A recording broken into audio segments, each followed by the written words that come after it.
Farming is the thing that I like to do the most. I do other things to subsidize my farming habit, but it's like people always say, when farming gets in your blood, that's something that you want to do and that you want to be a part of.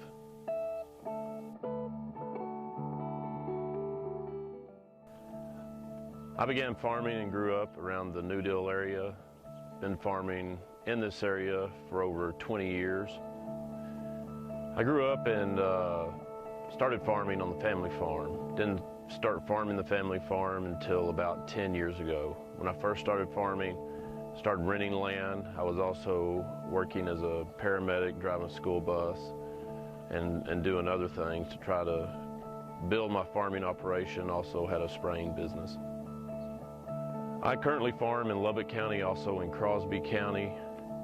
I grow cotton, corn, grain sorghum, and wheat. I like farming just because I've been doing it all my life. It's something that my dad did, my granddad did, my kids. I wouldn't want to raise them any other way. I want them to be able to grow up around the farm. When farming, you always see the weather changes. I mean, when you look to the Dust Bowl days, to the days that we're having now with a lot of precipitation and wet weather.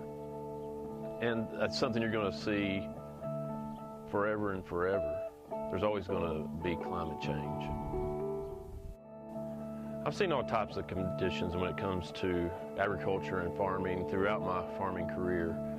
Previous 3.5 years, we experienced probably the worst drought that I've ever been a part of during my farming operation. Then you look at this year, we're getting more moisture than I've ever experienced during my farming. The rain that we're seeing this year is something that you're not going to hear any producer complain about. We had a lot of profile to build up, and we can more readily make a crop in this area. When you look at half of the area being dry land, that's half of this area the previous 3.5 years that we have not been able to utilize.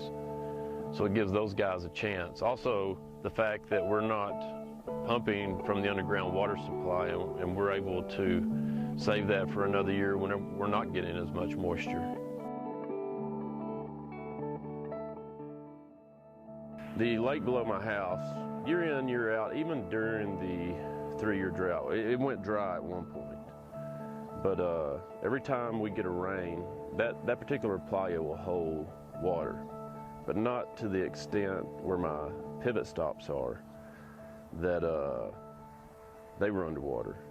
So in essence, you know, probably lost 40, 45 acres this year due to the water in that playa lake. The challenges that you face, that's every year, whether you're in a drought or you're getting excessive rain like we are this year. I mean, that's a part of agriculture. You deal with those challenges and do the best that you can, and you adapt to whatever the situation is. That's why we're in this business. We're able to adapt and utilize whatever the challenge is.